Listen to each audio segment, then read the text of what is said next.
Okay, I'm going to create a new project.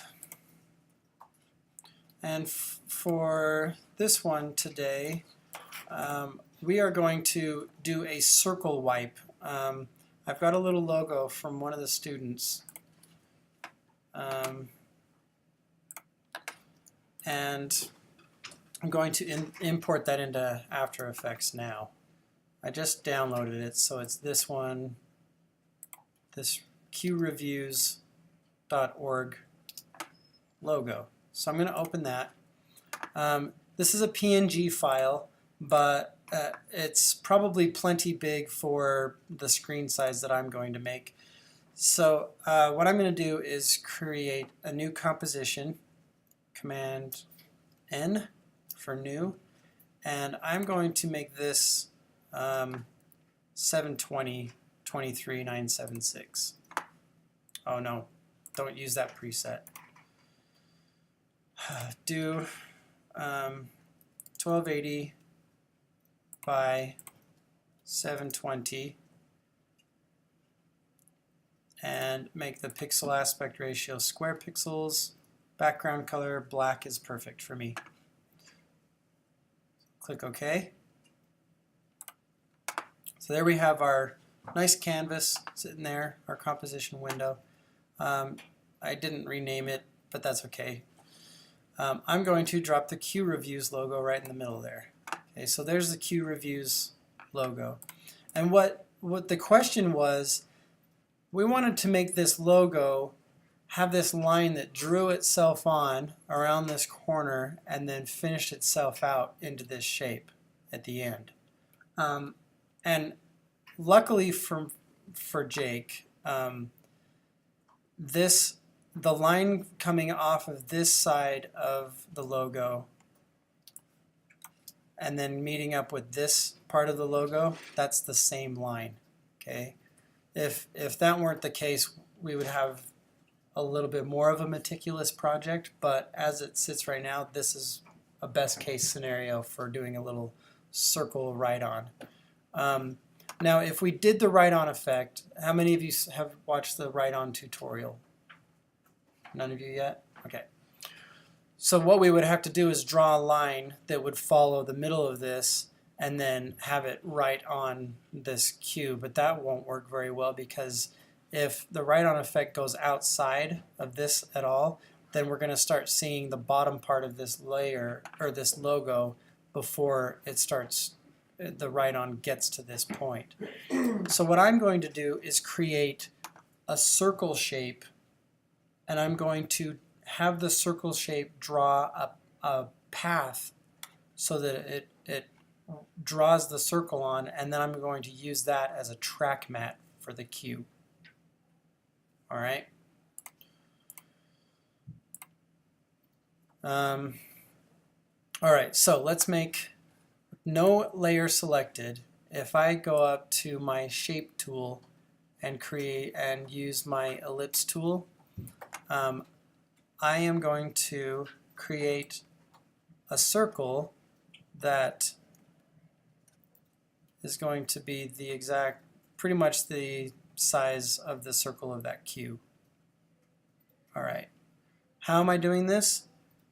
I've got my mouse button down, and as I'm dragging outward, I'm holding down Command and Shift. Shift keeps it a circle, and Command makes the circle expand from the center where I clicked initially. Okay, so that's how I'm doing that. Okay, so there's my shape layer. What I need to do now is do my fill and stroke options.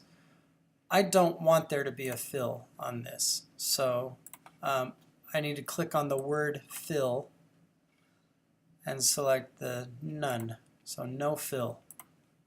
Now what I need to do is I'm just going to position that so that it's a little bit better centered in there.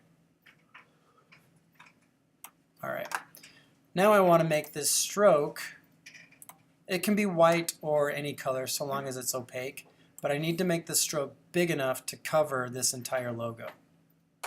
Okay, looks a little ridiculous now, but it'll make sense in a minute. And the reason for this is if I have it not quite cover the bottom of that cue, then when I turn on the track mat for this layer, it'll cut that cue off. Okay, so that's why I need this shape layer to have a stroke that's big enough to cover the entire thing. Right there. So if I turn on that track mat, the only thing I should see is the cue. Yep. So there we go. Now what we need to do is have this stroke, no track mat, turn that back on. Alright, so what I need to do is have this stroke animate itself on. It's going to draw itself on. And by default, this anchor, or this vertex, is the beginning of it.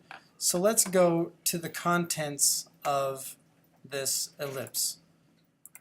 So we got the contents, we got the ellipse, we've got stroke, and then we've got all these different settings for the stroke. We can change the stroke width here again if we want to.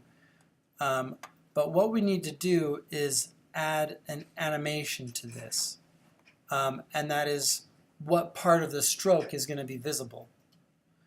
So under contents, like over to the side of this contents, we need to add trim paths. Okay, so that's what that is that it's trim paths. And under, if we twirl down trim paths, then we have start, and watch what happens if I change the value of the start. It goes back. So if we want this to wipe starting this direction, go counterclockwise around, then I think I've got the right one by changing the start. Because if we start with nothing and then we go counterclockwise, that's the appropriate value. End would do the opposite. End goes this direction. So if we wanted to, I guess we could do an inverse track mat and animate the end and have it wipe it on by as it goes off, but that just depends on whether you want to have the shape reveal it or cover it up. So I'm going to, just right here at the beginning, I'm going to click at the stopwatch next to start underneath this trim paths. Then I'm going to go forward 1 second, and I'm going to change that value to 100. Now watch what I did. It's going clockwise, disappearing itself. I want it to go clockwise, or I want it to go counterclockwise, appearing itself, not clockwise, disappearing itself. So what should I do? Is there a reverse? Yeah, you have to time reverse these keyframes. Select both these keyframes. That was I actually made a mistake when I did that, but I just fixed it. So I time reverse the keyframes. Now it's going counterclockwise, doing a 360-degree little circle, made itself into a circle. All right, now watch what happens. If I go to my track mat, or my reviews logo PNG, turn on the alpha mat, watch what happens. It wipes itself on from the top. What should I do? You could just rotate it. Yes. To get that anchor point So to the lines up start. with that section. Okay, I can rotate the layer, but watch what happens when I rotate the layer. Guess what's going to happen? The anchor point's right here in the middle of the screen.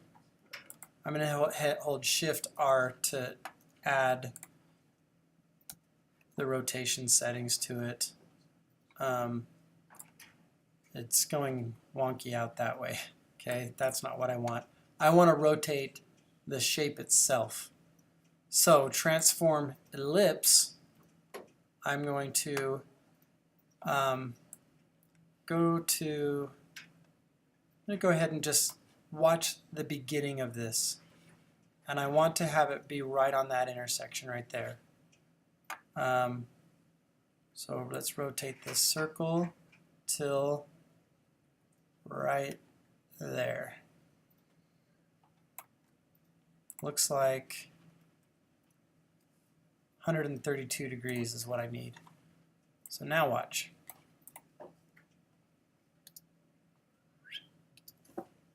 Wiped it on. If this line were going out farther, what we would have to do is carefully plan it a little differently because, well, yeah, anyway. It would get a little bit more meticulous if this line had to go out from here. But anyway, that's that real quick. Now, I'm a big fan of like doing major eases, so I'm going to select both of those keyframes, hit function F9 or just F9 if you're on your PC, and then that's your basic 33% wipe. But what I'm going to do is go into my graph editor and I'm going to make that whip on. So it's really going to go.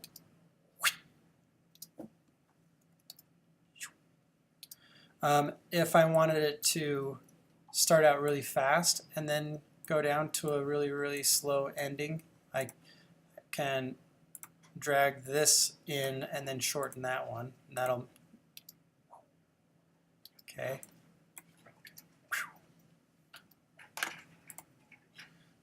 Opposite you could have it start really slow and then have it whip at the end.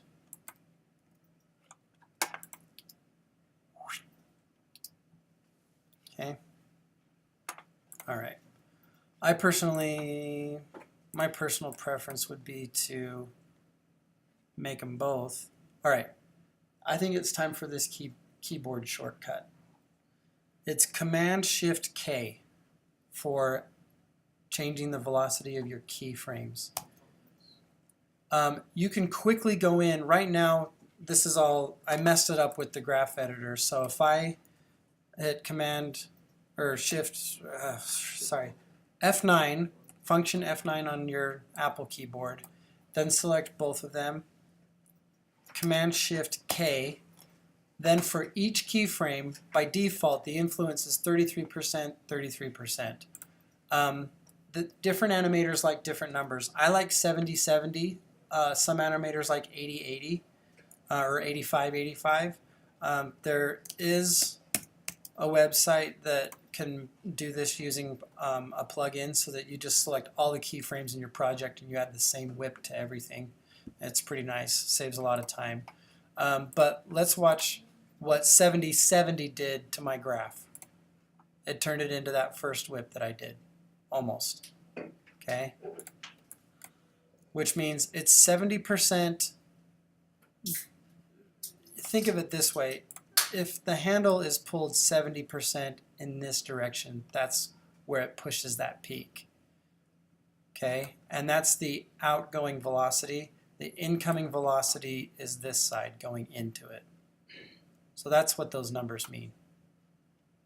So if you want to use some percentages to add extra easing, Command-Shift-K is a keyboard shortcut that has saved me an immense amount of time. Not having to go into the graph editor and add a handle to every keyframe. All right. And then furthermore, what I did was I duplicated the Q Reviews logo, which puts it up here at the top. And then Q is your mask tool. What I did was I took this rectangle tool, drew a mask around that, and then you can either animate the mask or animate Q Reviews, but once that comes on, then you can kind of maybe continue the momentum of this Q coming out there and do Alt-M for adding a mask keyframe. And since this is the ending of my animation, but where I want it to begin, I'm going to push this keyframe over and then animate my mask this way, again using easing. This time I'm just going to ease the second keyframe, Shift or function F9 or F9 on a PC, And then while it's still highlighted, Command-Shift K, and I'm going to add 8080 to this one so that it really comes in quickly. Okay, little wipe on. And if I don't like that timing, then I can always just make it earlier. Maybe add some easing to this first one, see what it looks like. All right. So more things that can kind of happen with staggered animation, but you know, kind of coordinated with their timing and stuff. If things are all starting at different times, but they all resolve to their ending place at the same time, or if they start at the same time and move out at different speeds, or staggered begin times and end times, then it makes it appear like there's a lot more work that's going into the animation when really all you're doing is just staggering the layers a little bit. Like I did with the blips and lines one. It was the same animation like 10 different times, but if I stagger the beginning, it looks like, whoa, holy cow, there's a lot of animation. But it's not really. I just hit Command D 5 times and then move the layers to offset them. All right, so there's a little circle wipe tutorial. If you wanted to do a true circle that wiped on, all you would need to do, I'm going to duplicate this layer and turn it on, solo it. Make that mask fat enough to turn it into a full circle. Then you've got a circle that wipes on.